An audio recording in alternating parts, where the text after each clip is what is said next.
Hi everyone, welcome back. ನೀವು ನೋಡ್ತಾ ಇದ್ರೆ ಇಂಟೆಲಿಜೆಂಟ್ ಗುರು ಯೂಟ್ಯೂಬ್ ಚಾನಲ್. ಎಲ್ಲರೂ ಕೂಡ ಯುವ ನಿಧಿ ಯೋಜನೆ ಅಪ್ಡೇಟ್ಗೆ ಸ್ವಾಗತ. ಯುವ ನಿಧಿ ಅಪ್ಡೇಟ್, ಡಿಪಾರ್ಟ್ಮೆಂಟ್ ಅಪ್ಡೇಟ್, ಹಣದ ಅಪ್ಡೇಟ್, ಎಲ್ಲ ಮಾಹಿತಿಯನ್ನು ತಿಳಿಸ್ಕೊಡ್ತೀವಿ. ದಯವಿಟ್ಟು ಚಾನಲ್ಗೆ ಸಬ್ಸ್ಕ್ರೈಬ್ ಆಗಿ ವಿಡಿಯೋ ಇಷ್ಟ ಆದರೆ ಲೈಕ್ ಮಾಡಿ. ಮೇನ್ ಥಿಂಗ್ ಡಿಪಾರ್ಟ್ಮೆಂಟ್ ಅಪ್ಡೇಟ್ ಆಯ್ತಾ, ಸಾಕಷ್ಟು ಜನಕ್ಕೆ ಪ್ರಾಬಬ್ಲಿ ಕಾಲ್ ಬಂದಿದೆ ಅನ್ಕೋತೀನಿ ಇಲಾಖೆ ಕಡೆಯಿಂದ. ಇದನ್ನು ಇದೇ ಮೊದಲೆಲ್ಲ ಈ ಹಿಂದೆ ಕೂಡ ಬಂದಿದೆ, ಈಗಲೂ ಕೂಡ ಬಂದಿದೆ ಅನ್ಕೋತೀನಿ. ಯಾವೆಲ್ಲ ವಿದ್ಯಾರ್ಥಿಗಳಿಗೆ ದಯವಿಟ್ಟು ಇಲಾಖೆ ಕಡೆಯಿಂದ ಕಾಲ್ ಬಂದಿದೆ ಅಂತ ಕಮೆಂಟ್ ಮೂಲಕ ತಿಳಿಸಿ. ಏನಿಲ್ಲ, ಸಿಂಪಲ್ ಕೌಶಲ್ಕರ್ ಪೋರ್ಟಲ್ ಅಡಿ ಸರ್ಕಾರ ನಿಮಗೆ ಉಚಿತವಾಗಿ ಕೋರ್ಸಸ್ ಗಳನ್ನ ಕೊಡ್ತಾ ಇದ್ದಾರೆ. ಮೇನ್ ಥಿಂಗ್ ಯುವ ನಿಧಿ ಯೋಜನೆ ಅಪ್ಲಿಕೆಂಟ್ಸ್ ಗಳನ್ನ ಟಾರ್ಗೆಟ್ ಕೂಡ ಮಾಡ್ತಿದ್ದಾರೆ. ಯಾಕಂದ್ರೆ ಸರ್ಕಾರ ಅವರಿಗೆ ಅನುದಾನ ಕೊಡ್ತಾರೆ, ಅನುದಾನ ಕೊಡುತ್ತೆ ಈ ರೀತಿ ಅಂತ. ಆ ನಿಟ್ಟಿನಲ್ಲಿ ಕೆಲವು ಸರ್ಕಾರಿ ಸಂಸ್ಥೆಗಳಲ್ಲಿ ಕೂಡ ಮಾಡ್ತಾ ಇದ್ದಾರೆ.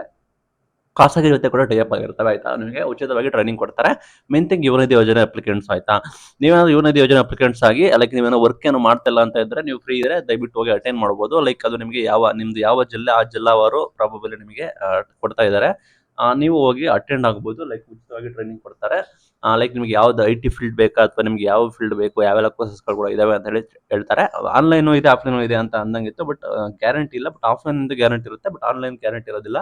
ಒಂದ್ಸಲ ಹೋಗಿ ನೋಡಿ. ನೀವೇನಾದ್ರು ಕೋರ್ಸಸ್ ರಿಜಿಸ್ಟ್ರೇಷನ್ ಆಗಿದ್ರೆ ನಿಮಗೆ ಅದಕ್ಕೆ ಸಮಸ್ಯೆ ಇರೋದಿಲ್ಲ. ಏನ್ ಗೊತ್ತಾ, ನೀವು ಏನಾದ್ರು ಕೋರ್ಸಸ್ ಮಾಡ್ತಾ ಇದ್ರೆ ಆನ್ಗೋಯಿಂಗ್ ಇದ್ರೆ, ನಿಮ್ಗೆ ಯುವ ನಿಧಿ ಯೋಜನೆ ರದ್ದಾಗೋದಿಲ್ಲ. ಆಲ್ರೆಡಿ ಹೇಳ್ಬಿಟ್ಟಿದ್ದಾರೆ ಮುಖ್ಯಮಂತ್ರಿಗಳು. ಯಾರು ಟ್ರೈನಿಂಗ್ ತೆಗೆದುಕೊಳ್ತಾ ಇದ್ದಾರೆ ಅಂದ್ರೆ ಮೀನ್ಸ್ ನೀವು ಟ್ರೈನಿಂಗ್ ಅಲ್ಲಿ ಹೋಗ್ತಾ ಇದ್ರೆ ನಿಮಗೆ ರದ್ದಾಗೋದಿಲ್ಲ ಅಂತ. ಬಿಕಾಸ್ ಯುವ ನಿಧಿ ಯೋಜನೆಗೆ ಲಿಮಿಟ್ 2 ಇಯರ್ ಆಯ್ತಾ. ನಿಮ್ದೇನು 2 ಇಯರ್ ಆಗ್ತಾ ಬಂತು ಅಂದ್ರೆ 2023 ಯಾರೆಲ್ಲ ಇದ್ದೀರಾ ಅವರು ಪಾಸ್ ಔಟ್, ಅವರು 2 ಇಯರ್ ಆಗ್ತಾ ಬಂತು. ಅವ್ರಿಗೆ ಇನ್ನೇನು ಕೆಲವೇ ದಿನಗಳಲ್ಲಿ ಆ ಯುವ ನಿಧಿ ಯೋಜನೆ ಬಂದ್ಬಿಟ್ಟು ಎಂಡ್ ಆಗುತ್ತೆ. ಅದನ್ನ ಮುಖ್ಯಮಂತ್ರಿಗಳು ಕೂಡ ಹೇಳಿದ್ದಾರೆ. ನಿಮಗೂ ಕೂಡ ಕಾಲ್ ಬಂದಿರುತ್ತೆ. ಅವರು ಹೇಳಿದ ಎಲ್ಲದಕ್ಕೂ ಕರೆಕ್ಟಾಗಿ ಉತ್ತರ ಕೊಡಿ.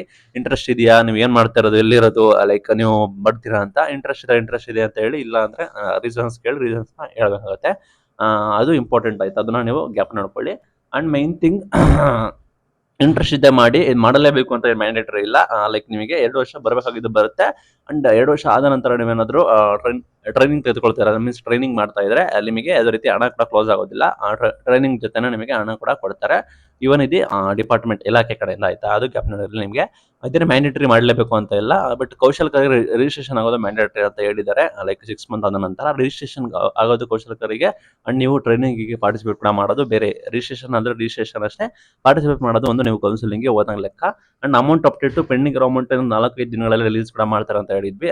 ಸಾಕಷ್ಟು ಜನಕ್ಕೆ DBT ಪುಷ್ ಆಗಿದೆ. ನೀವು ಸ್ಟೇಟಸ್ ನ ಚೆಕ್ ಮಾಡ್ಕೊಳ್ಳಿ. ನಿಮಗೆ DBT ಪುಷಸ್ ಆಗಿದ್ರೆ ಅಥವಾ ನಿಮ್ದು ಪೆಂಡಿಂಗ್ ಇದ್ರೆ ನಿಮ್ಮ ಖಾತೆಗೆ ಇದೇನು 4-5 ದಿನಗಳಲ್ಲಿ ನಿಮ್ಮ ಖಾತೆಗೆ ಪೆಂಡಿಂಗ್ ಇರೋ ಅಮೌಂಟ್ ಕೂಡ ನಿಮ್ಮ ಖಾತೆಗೆ ಜಮೆ ಆಗುವ ಸಾಧ್ಯತೆ ಕೂಡ ಇದೆ. ಅಂಡ್ ಸೆಲ್ಫ್ ಡಿಕ್ಲರೇಷನ್ ಕೂಡ ಶುರು ಆಗಿದೆ. ಯಾರು ಮಾಡಿಲ್ಲ ದಯವಿಟ್ಟು ಮಾಡಿ. ಬಿಕಾಸ್ ಈಗಲೇ ಮಾಡಿ ಬೆಸ್ಟ್. ನೆಕ್ಸ್ಟ್ ನೀವು ಮರ್ತೋಗೋ ಪರಿಸ್ಥಿತಿ ಇರ್ಬೋದು. ಆದಷ್ಟು ಬೇಗ ಮಾಡಿ. ನಾನು ಹೇಳಕ್ಕೆ ಇಷ್ಟಪಡ್ತೀನಿ. ಇದು ಇವತ್ತಿನ update. Thank you for watching till end. Thank you.